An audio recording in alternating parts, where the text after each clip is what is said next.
ദൈവം ഒരുക്കിയ ഈ നല്ല സമയത്തിനായി ദൈവത്തെ നന്ദിയോടുകൂടെ സ്തുതിക്കുന്നു. എല്ലാ മഹത്വവും ദൈവത്തിന് അർപ്പിക്കുകയും ഈ അവസരം നൽകിയ SBS ഭാരവാഹികൾക്ക് ദൈവനാമത്തിലുള്ള നന്ദി അറിയിക്കുകയും ചെയ്യും. ദൈവം നമ്മെ ധാരാളമായി സഹായിക്കട്ടെ. ഈ ഒരു പഠനം നമ്മുടെ ജീവിതത്തിൽ ആത്മീകമായ അഭിവൃദ്ധിക്ക് കുറച്ചുകൂടെ ദൈവത്തോട് അടുക്കുന്നതിന് ഒരു കാരണമായി തീരട്ടെ എന്ന് ആഗ്രഹിക്കുന്നു, പ്രാർത്ഥിക്കുന്നു. നമുക്ക് ഒരുമിച്ച് ഈ പഠനം ആരംഭിക്കാം. പ്രാരംഭത്തിൽ ഓർപ്പിച്ചതുപോലെ നമ്മളുടെ പഠനം അതിൻ്റെ ഒരു ഹെഡിങ് എന്ന് പറയുന്നത് തുറക്കപ്പെട്ട കൃപാസനവും ലഭ്യമാകുന്ന കൃപകളും എന്നുള്ളതാണ്. തുറക്കപ്പെട്ട കൃപാസനവും ലഭ്യമാകുന്ന കൃപകളും. ഓക്കെ, ഇവിടെ നമുക്ക് നമ്മുടെ ഈ പഠനത്തിന്റെ അടിസ്ഥാനപരമായ വാക്യത്തിലേക്കൊന്ന് വരാം. അത് എബ്രായർക്ക് എഴുതിയ ലേഖനം 4-ാം അധ്യായം 12 മുതൽ 16 വരെയുള്ള വാക്യങ്ങളാണ്. ഈ വാക്യത്തിൽ ഒരു ടോപ്പിക്കൽ നമ്മൾ കണ്ടെത്തിയിട്ട് അതിനെ ആ വാക്യത്തെ വ്യാഖ്യാന ശാസ്ത്രം അനുസരിച്ച് നമ്മൾ വ്യാഖ്യാനിച്ചാണ് ഈ വാക്യം പഠിക്കാനായിട്ട് ശ്രമിക്കുന്നത്. അപ്പോൾ നമ്മുടെ ഈ പഠനത്തിന്റെ അടിസ്ഥാന വാക്യം എബ്രായർക്ക് എഴുതിയ ലേഖനം 4-ാം അധ്യായം 12 മുതൽ 16 വരെയുള്ള വാക്യങ്ങളാണ്. ഈ 4 ആഴ്ചകളിലായി നമുക്ക് ഈ വിഷയം ഒന്ന് പഠിക്കാനായിട്ട് ശ്രമിക്കാം. ദൈവം നമ്മെ സഹായിക്കും. നമുക്ക് ഈ വാക്യം ആദ്യം ഒന്ന് വായിക്കാം. ഞാൻ തന്നെ വായിച്ച് കേൾപ്പിക്കാം. സ്ക്രീനിൽ ഒപ്പം നിങ്ങൾക്ക് കാണുകയും ചെയ്യാവുന്നതാണ്. ഇങ്ങനെ വായിക്കുന്നു: ദൈവത്തിന്റെ വചനം ജീവനും ചൈതന്യവുമുള്ളതായി ഇരുവായ്ത്തലയുള്ള ഏതു വാളിനേക്കാളും മൂർച്ചയേറിയതും പ്രാണനെയും ആത്മാവിനെയും സന്ധിമജ്ജകളെയും വേർവിടുവിക്കും വരെ തുളച്ചു ചെല്ലുന്നതും ഹൃദയത്തിലെ ചിന്തനങ്ങളെയും ഭാവങ്ങളെയും വിവേചിക്കുന്നതും ആകുന്നു. അവന് മറഞ്ഞിരിക്കുന്ന ഒരു സൃഷ്ടിയുമില്ല. സകലവും അവന്റെ കണ്ണിന് നഗ്നവും മലർന്നതുമായി കിടക്കുന്നു. അവനുമായിട്ടാകുന്നു നമുക്ക് കാര്യമുള്ളത്. ആകയാൽ ദൈവപുത്രനായ യേശു ആകാശത്തിൽ കൂടി കടന്നുപോയൊരു ശ്രേഷ്ഠ മഹാപുരോഹിതനായി നമുക്ക് ഉള്ളതുകൊണ്ട് നാം നമ്മുടെ സ്വീകാര്യം മുറുകെ പിടിച്ചുകൊള്ളുക. നമുക്കുള്ള മഹാപുരോഹിതൻ നമ്മുടെ ബലഹീനതകളിൽ സഹതാപം കാണിപ്പാൻ കഴിയാത്തവനല്ല, പാപമൊഴികെ സർവത്തിലും നമുക്ക് തുല്യമായി പരീക്ഷിക്കപ്പെട്ടവനത്രേ നമുക്കുള്ളത്. അതുകൊണ്ട് കരുണ ലഭിപ്പാനും തൽസമയത്ത് സഹായത്തിനുള്ള കൃപ പ്രാപിപ്പാനുമായി നാം ധൈര്യത്തോടെ കൃപാസനത്തിന് അടുത്ത് ചെല്ലുക. അപ്പോ നമ്മളുടെ പഠനത്തിന്റെ അടിസ്ഥാന വാക്യങ്ങളാണ് നമ്മൾ വായിച്ച് കേട്ടത്. നമ്മൾ ഇവിടെ നിന്നാണ് നമ്മളുടെ പഠനം ആരംഭിക്കുക. ഈ വാക്യത്തെ കേന്ദ്രീകരിച്ചുള്ള ഒരു പഠനമാണ് നാം നടത്തുവാനായിട്ട് പോകുന്നത്. എബ്രായ വിശ്വാസികൾ എന്ന് പറയുമ്പോൾ 1-ാം നൂറ്റാണ്ടിൽ ജീവിച്ചിരുന്നവരും അതുമാത്രമല്ല ഏതാണ്ട് പിന്മാറ്റത്തിന്റെ വക്കിൽ അല്ലെങ്കിൽ പിന്മാറിപ്പോകുവാൻ സാധ്യതയുള്ള സാഹചര്യത്തിൽ ജീവിച്ചിരുന്നവരും ആണ്. ഈ റോമ ഗവൺമെന്റിന്റെ വലിയ പീഡകളിലൂടെ കടന്നു പോകുന്ന ഒരു സമയം. ശരിക്കും പറഞ്ഞു കഴിഞ്ഞാൽ ഈ റോമ ഗവൺമെന്റ് ക്രിസ്ത്യാനികളെ അല്ലെങ്കിൽ വിശ്വാസികളെ ഉപദ്രവിക്കുന്നതിന്റെ ഒരു കാരണം അന്ന് വരെയും റോമ ഗവൺമെന്റ് പറഞ്ഞിരുന്നത് സീസറാണ്, കൈസറാണ് കർത്താവ് എന്നുള്ളതായിരുന്നു. അവരുടെ എല്ലാ രേഖകളിലും സീസർ ഈസ് അവർ ലോർഡ് എന്ന് എഴുതിയിട്ട് വേണമായിരുന്നു അവരുടെ എല്ലാ ട്രാൻസാക്ഷൻസും രേഖാപരമായിട്ടുള്ള എല്ലാ കാര്യങ്ങളും നടത്തുവാൻ. അങ്ങനെയുള്ള അവസരത്തിലാണ് യേശുവാണ് കർത്താവ്, സീസർ അല്ല, യേശുവാണ് കർത്താവ് എന്നൊരു കൂട്ടം ആളുകൾ പറഞ്ഞത്. അപ്പൊ അതിനോടുള്ള ഒരു വൈരാഗ്യം ഓൾറെഡി ഇവർക്കുണ്ട്. മറ്റൊന്ന്, യഹൂദന്മാരെ പ്രസാദിപ്പിക്കുവാൻ വേണ്ടിയുള്ള ഒരു ചടങ്ങ് കൂടെ അല്ലെങ്കിൽ ഒരു പ്രവർത്തനം കൂടെ ഈ പ്രാദേശികമായ രാജാക്കന്മാർ അല്ലെങ്കിൽ ഭരണാധികാരികൾ നടത്തുന്നുണ്ട്. അത് മാത്രമല്ല, വിശ്വാസികളായി തീർന്ന യഹൂദന്മാർക്ക് അല്ലെങ്കിൽ യഹൂദ ക്രിസ്ത്യാനികൾക്ക് അവരുടെ പഴയ മതത്തിൽ നിന്ന് അല്ലെങ്കിൽ യഹൂദ മതത്തിൽ നിന്നും മത അനുസാരികളിൽ നിന്നും കുടുംബക്കാരിൽ നിന്നുമൊക്കെ ഒരുപാട് പ്രശ്നങ്ങൾ അവരെ അലട്ടിക്കൊണ്ടിരിക്കുന്നുമുണ്ട്. അപ്പോൾ അങ്ങനെ ഒരു സാഹചര്യത്തിലാണ് ഈ ലേഖനം എഴുതുന്നത്. അങ്ങനെ എഴുതിയപ്പോൾ എഴുത്തുകാരൻ വായനക്കാരെ പ്രബോധിപ്പിക്കുന്ന അല്ലെങ്കിൽ വായനക്കാരോട് ആവശ്യപ്പെടുന്ന ഒരു കാര്യം, അതുകൊണ്ട് കരുണ ലഭിപ്പാനും തൽസമയത്ത് സഹായത്തിനുള്ള കൃപ പ്രാപിപ്പാനുമായി നാം ധൈര്യത്തോടെ കൃപാസനത്തിന് അടുത്ത് ചെല്ലുക എന്നുള്ളത് ആണ്. നമുക്ക് ഈ പഠനം, ഇന്നത്തെ പഠനം ഒരു 4 ചോദ്യങ്ങളുടെ ഉത്തരമായി കണ്ടെത്താനായിട്ട് ശ്രമിക്കാം. നമ്മൾ ഒന്നാമതായി കണ്ടെത്താൻ പോകുന്ന കാര്യം എന്താണ് കൃപാസനം എന്നുള്ളതാണ്. രണ്ടാമതായി നാം ചിന്തിക്കാൻ പോകുന്ന കാര്യം എന്താണ് കൃപാസനത്തിൽ പ്രവേശിക്കാനുള്ള തടസ്സം എന്നുള്ളതാണ്. 3, എങ്ങനെയാണ് തടസ്സം നീങ്ങിയത്. 4, നാം അതുകൊണ്ട് നാം എന്ത് ചെയ്യണം എന്നുള്ളതാണ് നാം ഇന്ന് പഠിക്കാനായിട്ട് ആഗ്രഹിക്കുന്നത്. നമുക്ക് വേഗത്തിൽ നമ്മുടെ ക്ലാസ്സിലേക്ക് പോകാം. അപ്പൊ ഒന്നാമത്തെ നമ്മുടെ ചോദ്യം എന്താണ് ഈ കൃപാസനം എന്നുള്ളത് ആണ്. എന്താണ് കൃപാസനം? നമ്മൾ ശരിക്കും പറഞ്ഞു കഴിഞ്ഞാൽ നമ്മളെ വാക്യം ഒന്ന് വായിക്കാം നമുക്ക്. ഇംഗ്ലീഷ് ബൈബിളിനകത്ത് ഇങ്ങനെ കൊടുത്തിരിക്കുന്നു. ഇംഗ്ലീഷിലെ ബെറിയൻ സ്റ്റാൻഡേർഡ് വേർഷനകത്ത് ഇങ്ങനെയാണ് കൊടുത്തിരിക്കുന്നത്. Let us then approach the throne of grace with confidence. ഞാൻ മുഴുവൻ വായിക്കുന്നില്ല, ആ ഭാഗം മാത്രം പറയുകയാണ്. ത്രോൺ ഓഫ് ഗ്രേസ് എന്നുള്ളതാണ് അവിടെ കൊടുത്തിരിക്കുന്ന പരാമർശം.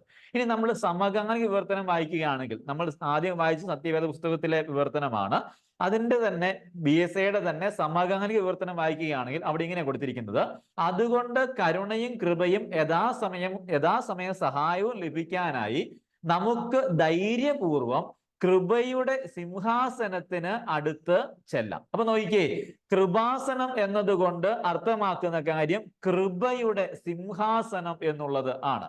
കൃപയുടെ സിംഹാസനം അല്ലെങ്കിൽ കൃപ ലഭിക്കുന്ന സ്ഥലമാണ് കൃപാസനം എന്ന് നമുക്ക് ആദ്യമായി മനസ്സിലാക്കാനായിട്ട് സാധിക്കട്ടെ. കൃപാസനം സമം കൃപയുടെ സിംഹാസനം, ഇംഗ്ലീഷിൽ പറഞ്ഞാൽ ത്രോൺ ഓഫ് ഗ്രേസ്. കൃപ ലഭ്യമാകുന്ന സ്ഥലമാണ് കൃപാസനം എന്ന് നമുക്ക് മനസ്സിലാക്കാനായിട്ട് സാധിക്കും.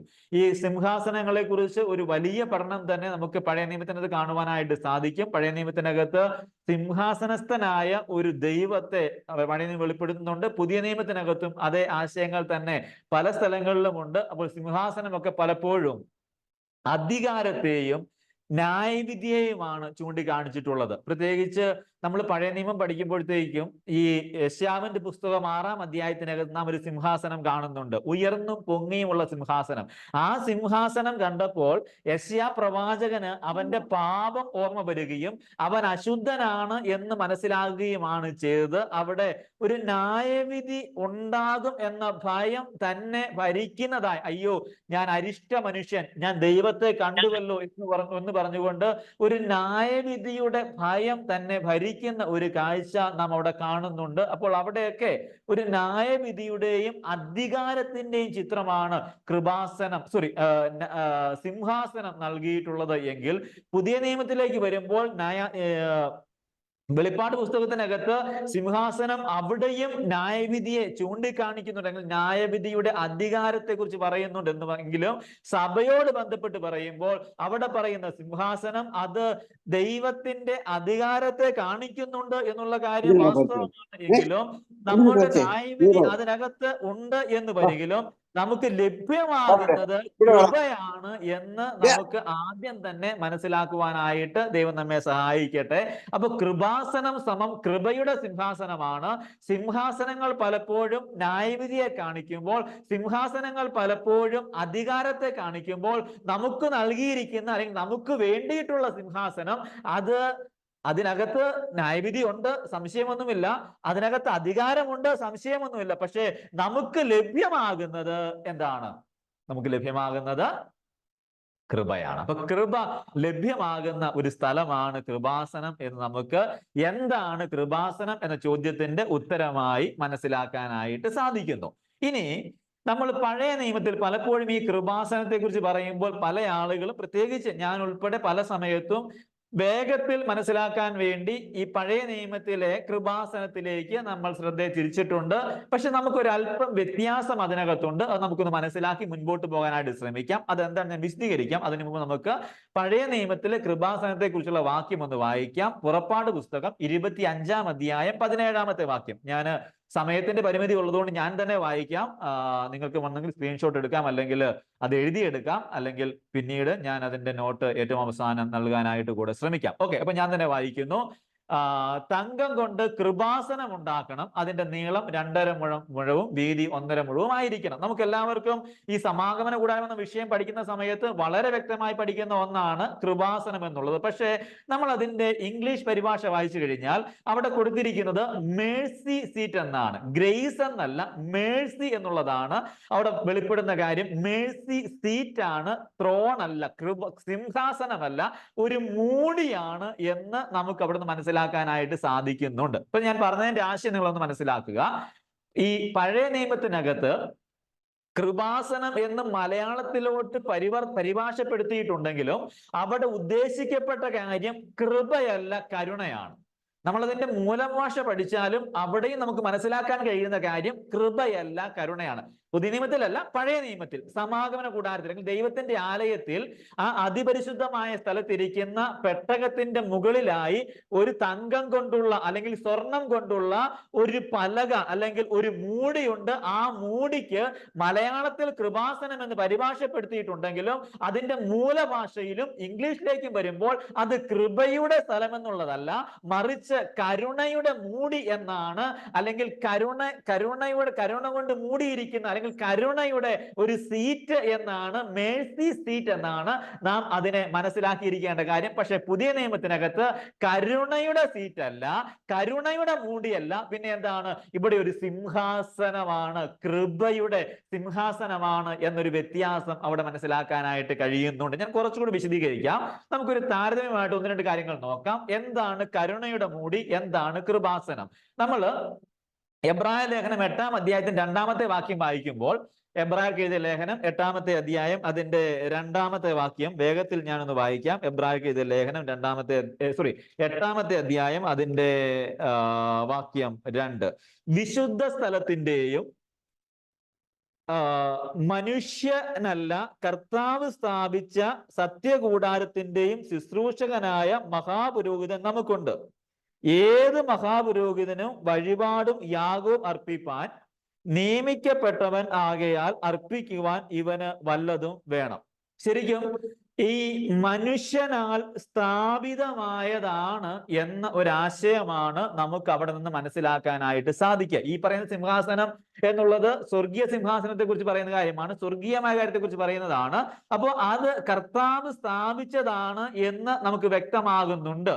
എന്നാൽ ഈ ഭൂമിയിൽ ഉണ്ടായ ഭൗമികമായ സമാഗമന കൂടാരത്തിന്റെ അതിപരിശുദ്ധമായ സ്ഥലത്ത് ഉണ്ടായിരുന്ന ആ സാക്ഷ്യപെട്ടകത്തിന്റെ മുകളിലുള്ള ആ മൂടി, കരുണയുടെ മൂടി, അത് മനുഷ്യനാൽ മനുഷ്യനാൽ നിർമ്മിക്കപ്പെട്ടതാണ്. അല്ലെങ്കിൽ ദൈവമാണ് അത് കൊടുത്തതെങ്കിലും മോശ മുഖാന്തരമാണ് അത് സ്ഥാപിക്കപ്പെട്ടത് എന്ന് നമുക്ക് മനസ്സിലാക്കാനായിട്ട് സാധിക്കുന്നു. ഞാൻ പറയുന്നത് ദൈവത്തിന് അത് പങ്കില്ല എന്നല്ല, ദൈവമല്ല പറഞ്ഞു കൊടുത്തതെന്നല്ല. പക്ഷെ ഈ വാക്യം നമ്മോട് പറയുന്ന കാര്യം മനുഷ്യനാൽ നിർമ്മിതമല്ലാത്ത ഒന്ന് നമുക്ക് ഉയരത്തിലുണ്ട് എന്ന്. അപ്പൊ അതിന്റെ അർത്ഥം എന്താണ്?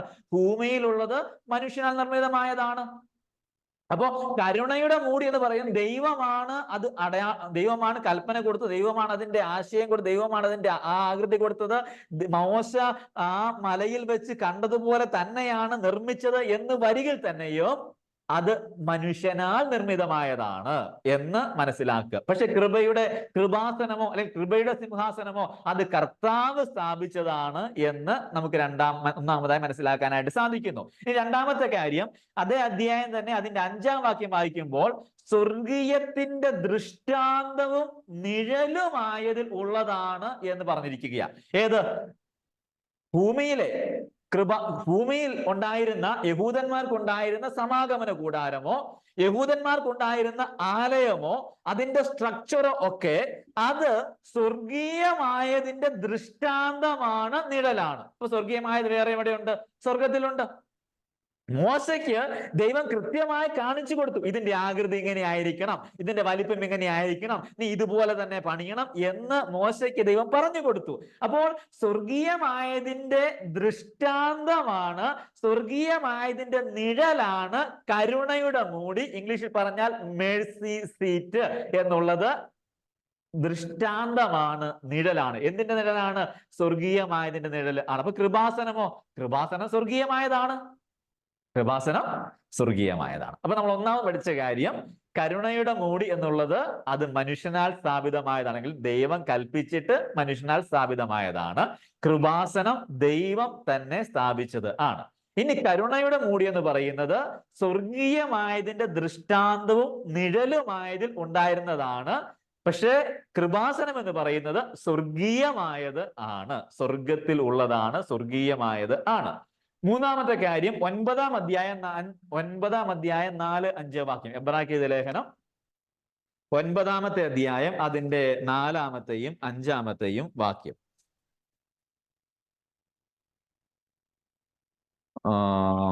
ഒരു മിനിറ്റ്. ഓക്കെ. അതിൽ പൊന്നുകൊണ്ടുള്ള ധൂപകലശവും മുഴുവനും പൊന്ന് പൊതിഞ്ഞ നിയമപ്പെട്ടകവും അതിനകത്ത് മന്ന ഇട്ടുവെച്ച പൊൻപാത്രവും അഹരോന്റെ തളിർത്ത വടിയും നിയമത്തിന്റെ കൽപ്പലകകളും അതിനു മീതെ കൃപാസനത്തെ മൂടുന്ന തേജസ്സിന്റെ കെരൂബുകളും ഉണ്ടായിരുന്നു. അത് ഓരോന്നായി വിവരിക്കുവാൻ കഴിവില്ല. അപ്പം 3 സാധനങ്ങളാണ് ഈ നിയമപ്പെട്ടകത്തിനകത്തുള്ളത്. ആ നിയമപ്പെട്ടകത്തെ എന്തുകൊണ്ട് മൂടിയിരിക്കുന്നു? കൃപാസനം കൊണ്ട് മൂടിയിരിക്കുന്നു, അല്ലെങ്കിൽ കരുണയുടെ മൂടി കൊണ്ട്, മേഴ്സി സീറ്റ് കൊണ്ട് മൂടിയിരിക്കുന്നു. ഓക്കെ, ഞാൻ കൃപാസനം എന്ന് പറയുമ്പോഴൊക്കെ പഴയ നിയമത്തിലെ കാര്യം പറയുമ്പോൾ ഓർക്കേണ്ടത് മേഴ്സി സീറ്റ് ആണ്. പക്ഷെ നമ്മുടെ ബൈബിളിനകത്ത് കൃപാസനം എന്നാണ് കൊടുത്തിട്ടുള്ളത്. ഓക്കെ, അപ്പം നമ്മൾ മനസ്സിലാക്കുന്ന കാര്യം, കൃപാസനം കൊണ്ട് അല്ലെങ്കിൽ കരുണയുടെ മൂടി കൊണ്ട് 3 സാധനങ്ങളെ മൂടി വെച്ചിരിക്കുന്നു. ഏതൊക്കെയാണ് 3 സാധനങ്ങൾ? 1, മന്ന ഇട്ട് വെച്ച പാത്രം, അപ്പൊ മന്ന മൂടി വെച്ചിരിക്കുന്നു. 2, 10 കൽപ്പനകൾ, അത് മൂടി വെച്ചിരിക്കുന്നു. 3, അഹരോന്റെ തളിർത്ത വടി മൂടി വെച്ചിരിക്കുന്നു. ഇത് 3ഉം എന്തിനെ കാണിക്കുന്നതാണെന്ന് ചോദിച്ചു കഴിഞ്ഞാൽ, ഇത് 3ഉം യഹൂദ പിതാക്കന്മാരുടെ പാപത്തെയാണ് കാണിക്കുന്നത്. യഹൂദന്മാർ അല്ലെങ്കിൽ ഇസ്രായേൽ ജനം മിസ്രൈമിൽ നിന്ന് കനാനിലേക്ക് യാത്ര ചെയ്യുന്ന സമയം, ആ സമയത്ത് ദൈവം അവർക്ക് 10 കൽപ്പനകൾ കൊടുത്തു. 10 കൽപ്പന നമുക്ക് എല്ലാവർക്കും അറിയാവുന്ന സംഭവമാണ്, വിവരിക്കേണ്ട ആവശ്യമില്ല. 10 കൽപ്പന കൊടുത്തു. കൽപ്പന ലഭിച്ചതിന്റെ ചൂട് മാറുന്നതിന് മുൻപ് അവർ അത് ലംഘിച്ചു. നിന്റെ ദൈവമായ യഹോവ ഞാനാകുന്നു, ഞാനല്ലാതെ അന്യ ദൈവം നിങ്ങൾക്കുണ്ടാകരുത്, നീ ഒരു വിഗ്രഹം ഉണ്ടാക്കരുത്, മീതെ ആകാശത്തിലോ താഴെ ഭൂമിയിലോ ഭൂമിക്ക് താഴെ സമുദ്രത്തിലോ ഉള്ള യാതൊന്നിന്റെയും രൂപം ഉണ്ടാക്കുകയോ അതിനെ നമസ്കരിക്കുകയോ ചെയ്യരുത് എന്ന കൽപ്പന അപ്പോൾ തന്നെ അവർ ലംഘിച്ചു. അപ്പോൾ 10 കൽപ്പന അവരോട് പറയുന്ന കാര്യം എന്താണ്? പിതാക്കന്മാരുടെ പാപമാണ്, അവർ അത് ലംഘിച്ചു. ഇനി മന്ന എന്താണ്? മന്ന ദൈവം കൊടുത്ത സ്വർഗീയ ആഹാരമാണ്, ദൂതന്മാരുടെ ആഹാരമാണ്. സംഗീതങ്ങൾ വായിക്കുന്നുണ്ട്. അപ്പോൾ സ്വർഗീയമായ ആഹാരം, ഈ ആഹാരം ആദ്യം ഇവർക്ക് വളരെ സന്തോഷമായിരുന്നു, തേൻ പോലെ മധുരമുള്ളതായിരുന്നു. പക്ഷേ കുറച്ച് കഴിഞ്ഞപ്പോൾ അവർ അതിനോടൊരു മടുപ്പ് കാണിച്ചു. ഈ സാധനമേ ഞങ്ങൾക്കുള്ളോ എന്ന് പിറുപിറുത്തു. അതാണ് ഈ മന്ന ചൂണ്ടിക്കാണിക്കുന്ന കാര്യം. 3ാമത് അഹരോന്റെ തളിർത്ത വടിയാണ്. അതെപ്പോഴാണ് സംഭവിച്ചത്? മോശയ്ക്കും അഹരോനുമെതിരായിട്ട് ഇസ്രായേൽ ജനം പിറുപിറുത്തു. ദൈവം മോശയും അഹരോനെയും മാത്രമൊന്നുമല്ല, എല്ലാവരെയും തെരഞ്ഞെടുത്തതാണ്. അതുകൊണ്ട് എല്ലാവർക്കും സമാഗമന കൂടാതെ സൂക്ഷിക്കുവാനുള്ള അധികാരമുണ്ട്. നിങ്ങൾ നിങ്ങളെ തന്നെ ഇങ്ങനെ രാജാവാക്കേണ്ട കാര്യമൊന്നുമില്ല, നിങ്ങൾ നിങ്ങളെ തന്നെ വലിയ ശുശ്രൂഷന്മാരാക്കേണ്ട ആവശ്യമൊന്നുമില്ല, ഞങ്ങൾക്കും സാധിക്കും എന്ന് പറഞ്ഞ് മോശയ്ക്കും അഹരോനുമെതിരെ ചില ഗ്രൂപ്പുകാർ പിറുപിറുത്തു. അങ്ങനെ പിറുപിറുത്തപ്പോൾ ദൈവം പറഞ്ഞു, ഒരു കാര്യം ചെയ്യാം, എല്ലാവരും ഓരോ വടി വെച്ച് കൊണ്ടുപോവാം. വടിയിൽ ഗോത്രങ്ങളുടെ പേര് എഴുതുക. ലേവി ഗോത്രത്തിന്റെ വടിയിൽ അഹരോന്റെ പേര് എഴുതുക. ഒരു രാത്രി അവിടെ വെച്ചേക്കുക. പിറ്റേ ദിവസം വന്ന് നോക്കുക, ആരുടെ വടി തളിർത്തിരിക്കുന്നുവോ അത് അവനെ അല്ലെങ്കിൽ ആ ഗോത്രത്തെ, ആ വ്യക്തിയെ, ആ കുടുംബത്തെ, ആ കുലത്തെ ഞാൻ എൻ്റെ വേലയ്ക്ക് വേണ്ടി തിരഞ്ഞെടുത്തിരിക്കുന്നു. എല്ലാവരും അംഗീകരിച്ചു. വടിയുമായിട്ട് വന്നു. രാത്രി ഇരുട്ടി വെളുത്തു. സംഭവിച്ച കാര്യം, ഈ അഹരോന്റെ വടി തളിർത്തു, പൂത്തു, കായ്ച്ചു.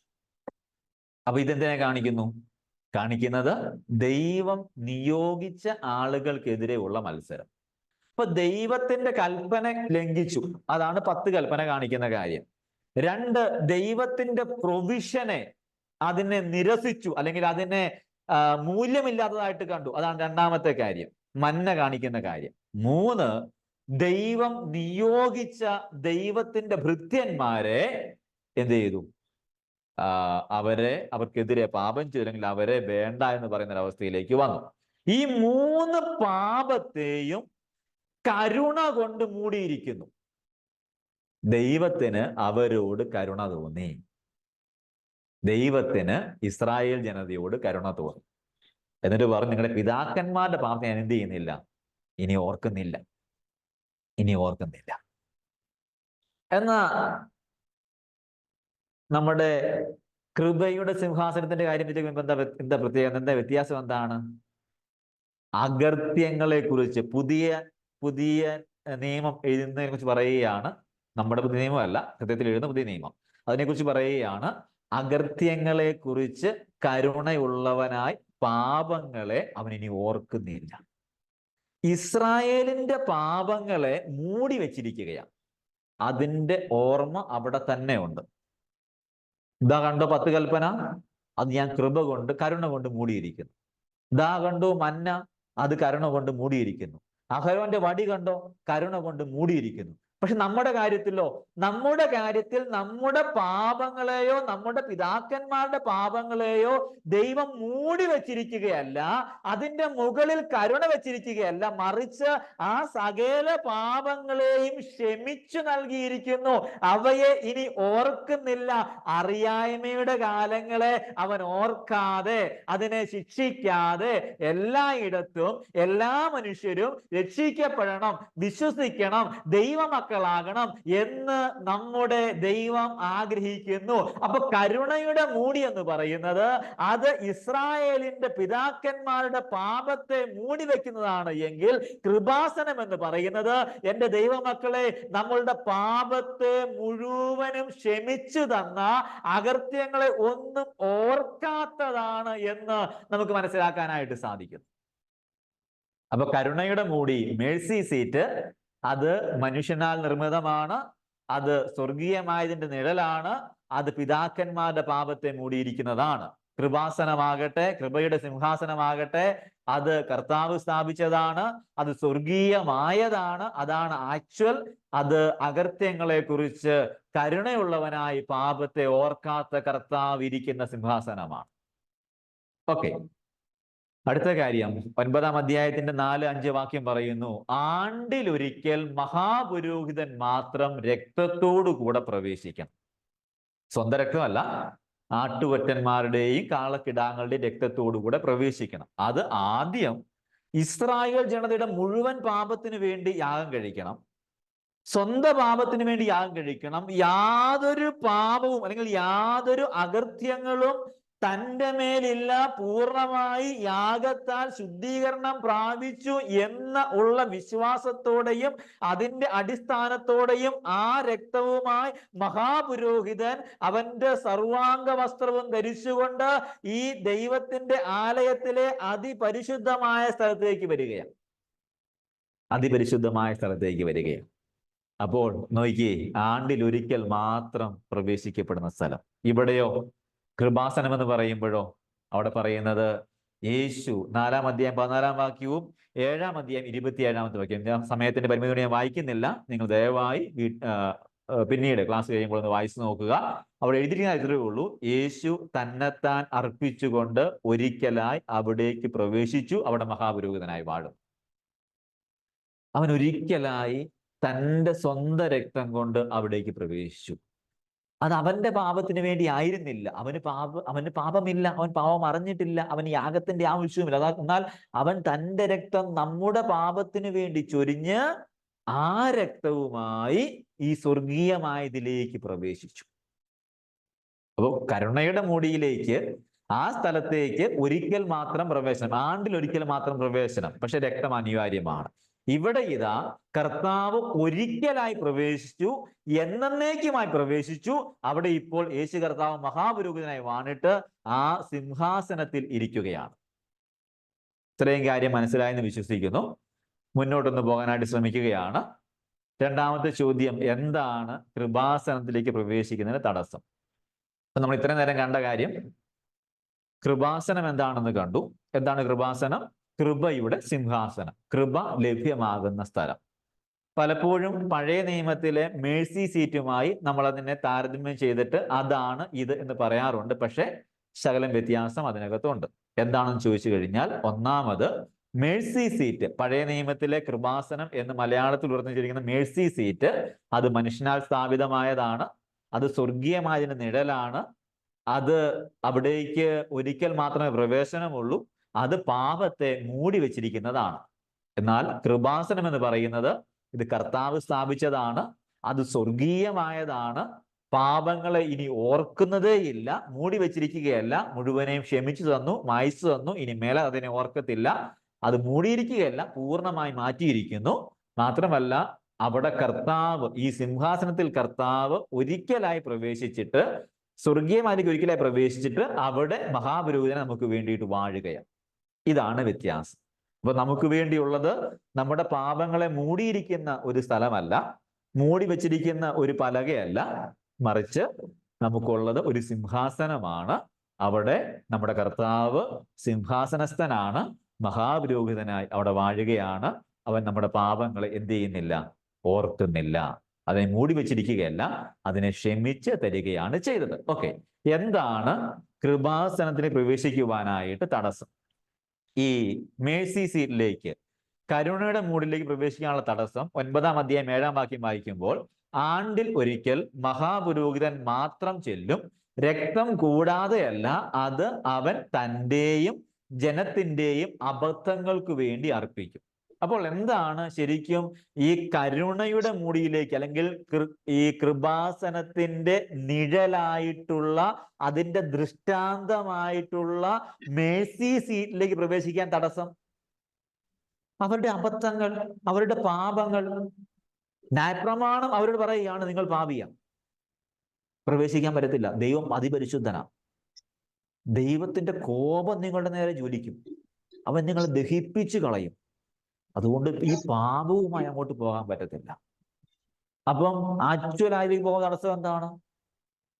ദൃഷ്ടാന്തമായതിലേക്ക് പോകാൻ എന്താണോ തടസ്സം, അത് തന്നെയാണ് ആക്ച്വലായതിലേക്കും ആക്ഷരികമായതിലേക്കും പോകാനുള്ള തടസ്സം. അതെന്താണ്? പാപം. അപ്പൊ സ്വർഗീയമായ കൃപാസനത്തിങ്കിലേക്ക് മനുഷ്യന് പ്രവേശിക്കുവാൻ തടസ്സം എന്തായിരുന്നു? അവന്റെ പാപമാണ്. അവന്റെ പാപമാണ്. പ്രിയമുള്ളവരെ, ഈ 21-ാം നൂറ്റാണ്ടിൽ എന്താണ് പാപമെന്ന്, പ്രത്യേകിച്ച് ബ്രദറൻ വിശ്വാസികൾ കൂടുതലായുള്ള ഈ ഒരു ഗ്രൂപ്പിനകത്ത് എന്താണ് പാപമെന്ന് ഞാൻ പഠിപ്പിക്കേണ്ട ആവശ്യമില്ലെന്ന് എനിക്ക് വ്യക്തമായിട്ട് അറിയാം.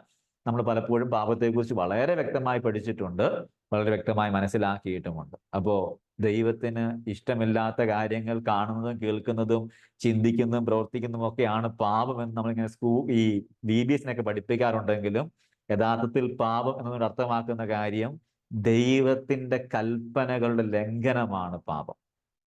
ദൈവത്തിന് കൊടുക്കേണ്ട സ്ഥാനം കൊടുക്കാതിരിക്കുന്നതാണ് പാപം. ദൈവത്തെ ദൈവമെന്ന് കണ്ട് അവനെ ബഹുമാനിക്കാത്തതാണ് പാപം.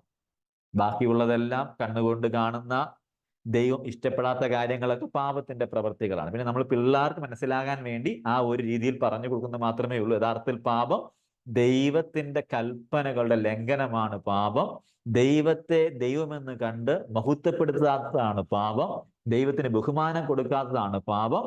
പിന്നെ അതേ തുടർന്ന് ഒരുപാട് പാപപ്രവൃത്തികളും ഉണ്ട്. അപ്പൊ ഈ പാപമാണ് നമുക്ക് കൃപാസനത്തിങ്കിലേക്ക് പ്രവേശിക്കാനായിട്ട് തടസ്സം. എല്ലാ മനുഷ്യനും പഴയ നിയമത്തിനകത്ത് മഹാപുരോഹിതന് യഹൂദന്മാരുടെ റെപ്രസെന്റേറ്റീവായി ആ സ്ഥലത്തേക്ക് പോകുവാൻ തടസ്സം അവരുടെ അബദ്ധങ്ങളായിരുന്നു, അവരുടെ അകൃത്യങ്ങളായിരുന്നു. അതേപോലെ തന്നെ നമുക്ക് ആക്ഷരീകമായ, അതിൻ്റെ ആക്ച്വലായ ആ കൃപയുടെ സിംഹാസനത്തിലേക്ക് സമീപിക്കുവാൻ നമുക്ക് തടസ്സം നമ്മുടെ പാപം ആണ്. ഓക്കെ, മൂന്നാമത്തെ ചോദ്യം, ഈ തടസ്സം എങ്ങനെയാണ് നീക്കിയത്? തടസ്സം നീക്കിയത് എങ്ങനെയാണെന്ന് അതിൻ്റെ 9-ാം അധ്യായം 11-12 വാക്യവും 1-ാം അധ്യായം 3-ാം വാക്യവും 9-ാം അധ്യായം 13-14 വാക്യവും പറയുന്നു. നമുക്ക് വേഗത്തിൽ ഒന്ന് വായിച്ചു നോക്കാം. 9-ാം അധ്യായം 11-12 വാക്യം, ക്രിസ്തുവോ വരുവാനുള്ള നന്മകളുടെ മഹാപുരോഹിതനായി വന്നിട്ട് കൈപ്പണിയല്ലാത്തതായി എന്ന് വെച്ചാൽ ഈ സൃഷ്ടിയിൽ ഉൾപ്പെടാത്തതായി വലിപ്പവും തികവുമേറിയ ഒരു കൂടാരത്തിൽ കൂടി ആട്ടുകൊറ്റന്മാരുടെയും പശുക്കിടാക്കളുടെയും രക്തത്താലല്ല, സ്വന്തം രക്തത്താൽ തന്നെ ഒരിക്കലായിട്ട് വിശുദ്ധ മന്ദിരത്തിൽ പ്രവേശിച്ചു. എന്നേക്കുമുള്ള ഒരു വീണ്ടെടുപ്പ് സാധിപ്പിച്ചു. ഇനി 1-ാം അധ്യായം 3-ാം വാക്യം ഇങ്ങനെ വായിക്കുന്നു. അവൻ അഥവാ യേശു ക്രിസ്തു അവന്റെ തേജസ്സിന്റെ പ്രഭയും തത്വത്തിന്റെ മുദ്രയും സകലത്തെയും തന്റെ ശക്തിയുള്ള വചനത്താൽ വഹിക്കുന്നവനും ആകൊണ്ട് പാപങ്ങൾക്ക് പരിഹാരം ഉണ്ടാക്കിയ ശേഷം ഉയരത്തിൽ മഹിമയുടെ വലതുഭാഗത്ത് ഇരിക്കുന്നു എന്ന് മനസ്സിലാക്കുക. ബാക്കി വായിക്കുന്നില്ല. ഓക്കെ, അടുത്ത വാക്യം 9:13-14 ഇങ്ങനെയാണ്. ആട്ടുകൊറ്റന്മാരുടെയും കാളകളുടെയും രക്തവും മലിനപ്പെട്ടവരുടെ മേൽ തളിക്കുന്ന പശുഭസ്മവും ജഡിക ശുദ്ധി വരുത്തുന്നു എങ്കിൽ നിത്യാത്മാവിനാൽ ദൈവത്തിന് തന്നെത്താൻ നിഷ്കളങ്കനായി അർപ്പിച്ച ക്രിസ്തുവിന്റെ രക്തം ജീവനുള്ള ദൈവത്തെ ആരാധിപ്പാൻ നിങ്ങളുടെ മനസാക്ഷിയെ നിർജീവ പ്രവർത്തികളെ പോക്കി എത്ര അധികം ശുദ്ധീകരിക്കും. കൃപാസനം സമം കൃപയുടെ സിംഹാസനം. അത് സ്വർഗീയമായതാണ്, ഭൗമികമായതിന്റെ ആക്ച്വൽ രൂപമാണ്. അവിടെ നമ്മുടെ കർത്താവ് സിംഹാസനസ്ഥനായിരിക്കുകയാണ്. അവിടേക്ക് നമുക്ക് പ്രവേശിക്കുവാൻ തടസ്സം നമ്മുടെ പാപമാണ്. ആ പാപത്തെ ദൈവം എങ്ങനെയാണ് നീക്കിയത്? അവൻ മഹാപുരോഹിതനായി ഈ ഭൂമിയിലേക്ക് വന്നു. എന്നിട്ട് നമ്മുടെ പാപങ്ങളെ നമുക്ക് പകരമായി ഏറ്റെടുത്തു, നമുക്ക് പകരം മരിച്ചു, നമുക്ക് വേണ്ടി വീണ്ടെടുപ്പ് സാധിപ്പിച്ചു, പാപങ്ങൾക്ക് പരിഹാരം വരുത്തി നമ്മെ ശുദ്ധീകരിച്ചു. 3 കാര്യം എടുത്തു പറയേണ്ടതുണ്ട്. ആ 3 കാര്യങ്ങൾ: 1, അവൻ പാപങ്ങൾക്ക് പരിഹാരമുണ്ടാക്കി. 2, നിർജീവ പ്രവൃത്തികളെ പോക്കി നമ്മെ ശുദ്ധീകരിച്ചു. 3, എന്നേക്കുമുള്ളൊരു വീണ്ടെടുപ്പ് നമ്മുടെ കർത്താവ് സാധിപ്പിച്ചു. പ്രിയ ദൈവമക്കളെ, നമുക്ക് ഇന്ന് കൃപാസനത്തിങ്കിലേക്ക് പ്രവേശനമുള്ളത് നമ്മളുടെ ആരുടെയും മെറിറ്റ് കൊണ്ടല്ല, നമ്മളുടെ ആരുടെയും ഗുണങ്ങൾ കൊണ്ടല്ല, നമ്മുടെ ആരുടെയും കഴിവുകൾ കൊണ്ടല്ല, നമ്മളുടെ ആരുടെയും ഭക്തി കൊണ്ടല്ല, മറിച്ച് നമ്മുടെ കർത്താവായ യേശു ക്രിസ്തു ഒരു വ്യക്തി മുഖാന്തരം മാത്രമാണ്. അവനിലൂടെയുള്ള മാർഗമാണ്, അവൻ ഒരുക്കിയ മാർഗമാണ് ആ സ്വർഗീയമായ കൃപാസനത്തിലേക്ക് ചെല്ലുവാനായിട്ട് നമുക്ക് വാതിൽ തുറന്ന് നൽകിയത്. വിശുദ്ധ വേദപുസ്തകം പറയും, താൻ ദേഹമെന്ന തിരശീലയിൽ കൂടെ നമുക്ക് വേണ്ടി ഒരു പുതിയ വഴി സമ്മാനിച്ചു. അതിൻ്റെ ആ അടയാളമായി ഭൗമികമായിട്ടുണ്ടായിരുന്ന സമാഗമന കൂടാരത്തിലെ ദേവാലയത്തിലെ തിരശീല മേൽത്തൊട്ട് അടിയോളം 2ആയി ചീന്തിയിട്ട് അവിടുത്തെ മേഴ്സി സീറ്റ് എല്ലാവർക്കുമായി തുറന്നിട്ടിരിക്കുകയാണ് എന്ന് ദൈവം ഇസ്രായേലിനോട് പറഞ്ഞു. നമ്മോട് പറയുകയാണ്, സ്വർഗത്തിലേക്ക്, സ്വർഗീയമായ കൃപാസനത്തിങ്കിലേക്ക് നമുക്കൊരു പ്രവേശനമുണ്ട്. എന്താണ് കാരണം? നമ്മുടെ പാപങ്ങൾക്ക് യേശു കർത്താവ് പരിഹാരമുണ്ടാക്കി. ആമേൻ, ദൈവത്തിന് സ്തോത്രം. നമ്മുടെ പാപങ്ങൾക്ക് യേശു കർത്താവ് പരിഹാരമുണ്ടാക്കി. നമ്മുടെ നിർജീവ പ്രവൃത്തികളെ പോക്കി നമ്മെ ശുദ്ധീകരിച്ചു. എന്നേക്കുമുള്ളൊരു വീണ്ടെടുപ്പ് സാധിപ്പിച്ചു. മത്തായി 1:21 പറയുകയാണ്, യേശു തന്റെ ജനത്തെ അവരുടെ പാപത്തിൽ നിന്ന് രക്ഷിക്കും. യോഹന്നാൻ സ്നാപകൻ യേശുവിനെ ചൂണ്ടിപ്പറഞ്ഞു, ഇതാ ലോകത്തിന്റെ പാപത്തെ ചുമന്ന് നീക്കുന്ന ദൈവത്തിന്റെ കുഞ്ഞാട്. യോഹന്നാൻ 1:29. 1 പത്രോസ് 2:24 പറയുന്നു, അവൻ നമ്മുടെ പാപങ്ങളെ ചുമന്നുകൊണ്ട് ക്രൂശിന്മേൽ കയറി, അവന്റെ അടിപ്പിണരാൽ നമുക്ക് സൗഖ്യം വന്നു ഇരിക്കുന്നു. എന്നെ കേൾക്കുന്ന പ്രിയ സ്നേഹിതരോട്, ദൈവമക്കളോട് ഞാൻ ഈ രാത്രിയിൽ ഓർമ്മിപ്പിക്കട്ടെ. സ്നേഹിതരെ, ദൈവമക്കളെ, എൻ്റെ സഹോദരങ്ങളെ, നമ്മുടെ കർത്താവ് നമ്മുടെ പാപങ്ങൾക്ക് പരിഹാരമുണ്ടാക്കി, നമ്മുടെ നിർജീവ പ്രവൃത്തികളെ പോയി നമ്മെ ശുദ്ധീകരിച്ചു, എന്നേക്കും വീണ്ടെടുപ്പ് സാധിപ്പിച്ചു. കൃപാസനത്തിങ്കിലേക്ക്, കൃപയുടെ സിംഹാസനത്തിങ്കിലേക്കുള്ള പ്രവേശനം സാധ്യം ആക്കി. നാം എന്താണ് ചെയ്യേണ്ടത്? നാം ചെയ്യേണ്ട കാര്യം 1, അതേ വാക്യം, ആ പഴയ വാക്യം നമുക്ക് വായിക്കാം. ആകയാൽ ദൈവപുത്രനായ യേശു ആകാശത്തിൽ കൂടി കടന്നുപോയ ഒരു ശ്രേഷ്ഠ മഹാപുരുവിനെ നമുക്ക് ഉള്ളത് കൊണ്ട് നാം നമ്മുടെ സ്വീകാര്യം മുറുകെ പിടിച്ച് കൊള്ളുക. അതിന്റെ മറ്റൊരു പരിഭാഷ ഇങ്ങനെയാണ്, സ്വർഗാരോഹണം ചെയ്ത ദൈവപുത്രനായ യേശു നമ്മുടെ അതിശ്രേഷ്ഠ മഹാപുരോഹിതനായി ഉള്ളത് കൊണ്ട് നമ്മുടെ വിശ്വാസം നമുക്ക് മുറുകെ പിടിക്കും. അപ്പൊ 1-ാമത്തെ കാര്യം നമ്മുടെ വിശ്വാസത്തെ മുറുകെ പിടിക്കുക എന്നുള്ളത് ആണ്. ഞാൻ ചോദിക്കട്ടെ, നമ്മളൊക്കെ ഒരുപക്ഷെ ആത്മീയമായ അന്തരീക്ഷമുള്ള ഒരു കുടുംബത്തിൽ ജനിച്ചു വളർന്നവരായിരിക്കാം. ആത്മീയമായ കുടുംബത്തിൽ ജനിച്ചു വളർന്ന ആളായിരിക്കാം. ഒരുപക്ഷെ വിശ്വാസികളായ മാതാപിതാക്കൾക്ക് ജനിച്ചു വളർന്നവരായിരിക്കാം.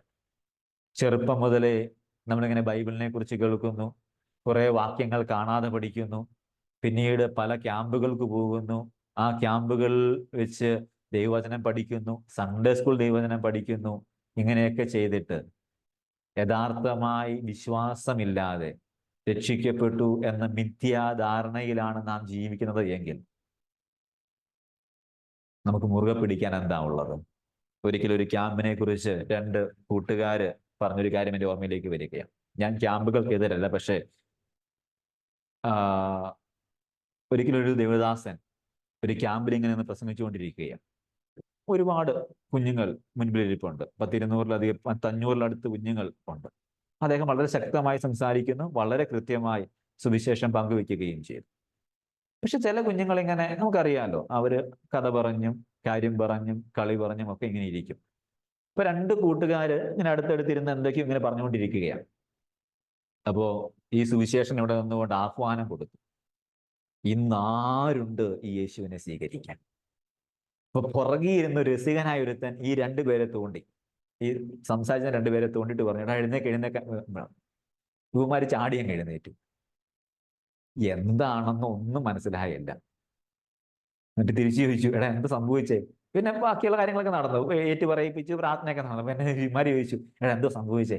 ഇപ്പം പറയാം, നിങ്ങൾ രക്ഷിക്കപ്പെട്ടു, അതാ സംഭവിച്ചേക്കുന്നത്. പിന്നീട് ആ കുഞ്ഞുങ്ങൾ രക്ഷിക്കപ്പെട്ടു കാണാം യഥാർത്ഥമായിട്ട്. ഇങ്ങനെയുള്ള കുറെ പറയുക, തെറ്റായ ധാരണകളും തെറ്റായ ചിന്താഗതികളും ഒന്ന് കൈപൊക്കിയാൽ എല്ലാമായി എന്നുള്ള ചിന്തയിലൊക്കെ ജീവിക്കുന്ന ആളുകളുണ്ട്. പക്ഷെ ഒരു കാര്യം ഓർക്കുക, പാപികളായ നമുക്ക് സ്വർഗീയമായ കൃപാസനത്തിങ്കിലേക്ക് പ്രവേശനമില്ലായിരുന്നു. നമ്മുടെ പാപം അതിന് തടസ്സമായിരുന്നു. നിങ്ങളെയും നിങ്ങളുടെ ദൈവത്തെയും തമ്മിൽ അകറ്റുന്നത് പാപമാകും. അങ്ങനെയുള്ള അവസ്ഥയിൽ ആ പാപത്തെ നീക്കുവാൻ യേശു മഹാപുരോഹിതനായി അവതരിച്ചു. വേറൊരു ഭാഷയിൽ പറഞ്ഞാൽ മനുഷ്യനായി അവതരിച്ചു. നമ്മളുടെ പാപത്തെ യേശു ഏറ്റെടുത്തു. നമുക്ക് പകരമായി യേശു മരിച്ചു. നമ്മളുടെ നരകം അവൻ സഹിച്ചു. മരണത്തെ ജയിച്ച് ഉയർത്ത് യേശു ഇന്നും ജീവിക്കുന്നു. ഈ യേശുവിനെ വിശ്വസിക്കുക. എൻ്റെ പേർക്കാണ് യേശു മരിച്ചത്. എൻ്റെ നരകമാണ് യേശു സഹിച്ചത്. എൻ്റെ ശിക്ഷയാണ് യേശു വഹിച്ചത്. എൻ്റെ പാപത്തിന്റെ ശിക്ഷയാണ് യേശു കൊടുത്തത്. യേശു എനിക്ക് വേണ്ടി മരിച്ചു, മരണത്തെ ഉയർത്തെഴുന്നേറ്റു, ഇന്നും ജീവിക്കുന്നു. യേശുവേ, ഞാൻ അങ്ങയെ എൻ്റെ കർത്താവായി സ്വീകരിക്കുന്നു. ഇത് പറയുമ്പോൾ നാം വിശ്വാസികളാകുകയാണ്. നമുക്ക് വിശ്വാസം ഉണ്ടാവുകയാണ്. ഹൃദയം കൊണ്ട് വിശ്വസിച്ചിട്ട് പറയണം. ഞാൻ ഒരു കാര്യം ഓർപ്പിക്കട്ടെ. ഞാൻ ആദ്യം പറഞ്ഞല്ലോ പാപം എന്താണെന്ന്. ഒരു കാര്യം കൂടി എടുത്തു പറയട്ടെ. വിശുദ്ധ ബൈബിൾ, നമ്മുടെ കർത്താവായ യേശു ക്രിസ്തു പാപത്തെ ഇങ്ങനെ ഡിഫൈൻ ചെയ്തിട്ടുണ്ട്. പരിശുദ്ധാത്മാവ് വരുമ്പോൾ അവൻ പാപത്തെക്കുറിച്ചും നീതിയെക്കുറിച്ചും ന്യായവിധിയെക്കുറിച്ചും നിങ്ങൾക്ക് അല്ലെങ്കിൽ ലോകത്തിന് ബോധ്യം വരുത്തും. എന്നിട്ട് പറഞ്ഞത് ഇങ്ങനെയാണ്, അവർ യേശു ക്രിസ്തുവിൽ വിശ്വസിക്കായക കൊണ്ട് പാപത്തെക്കുറിച്ച് ബോധ്യം വരുത്തും. അപ്പോൾ എന്താണ് പാപം? പാപത്തിന്റെ നിർവചനം എന്താണ്? യേശുവിൽ വിശ്വസിക്കാത്തതാണ് പാപം.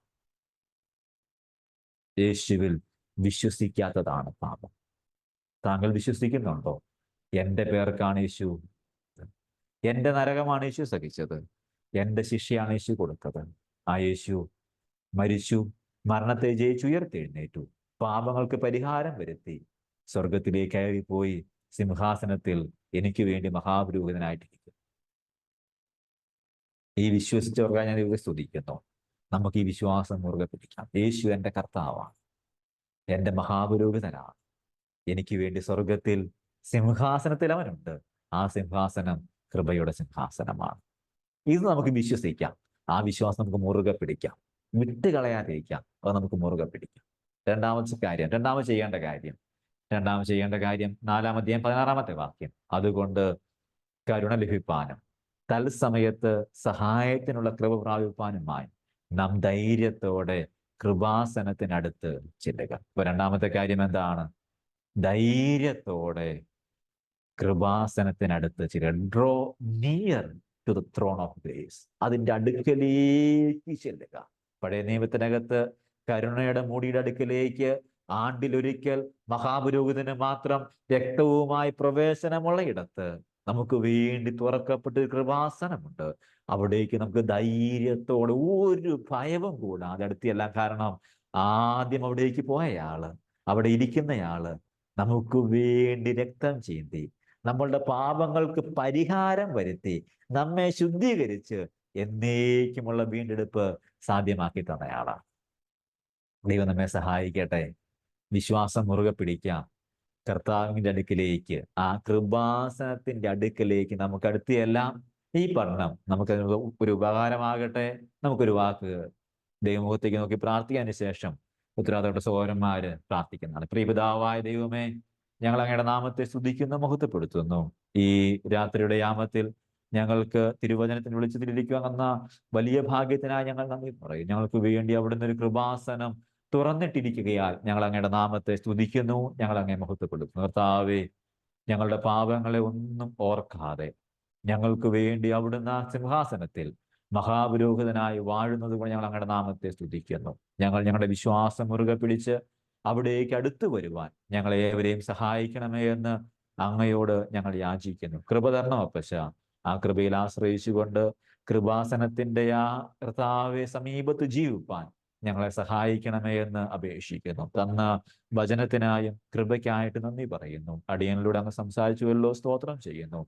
അടിയന് പകരക്കാരനായിട്ട് അങ്ങ് സംസാരിക്കണമേ. അപ്രയോനദാസനാണ് അപ്പച്ച, അവിടുന്ന് ഉപയോഗിക്കണമേ, അവിടുന്ന് സഹായിക്കണമേ. എല്ലാവരെയും ഒരുമിച്ച് അനുഗ്രഹിക്കണമെന്ന് പ്രാർത്ഥിക്കുന്നു. മാനവും മഹത്വവും പുകഴ്ചയും എല്ലാം അങ്ങേക്ക് അർപ്പിക്കുന്നു. നിങ്ങളുടെ പ്രാർത്ഥനയും യാചനയും ക്രിസ്തുയേശുവിൻ നാമത്തിലാകയാൽ കൃപയോടെ സ്വീകരിക്കുമാറാകണമേ.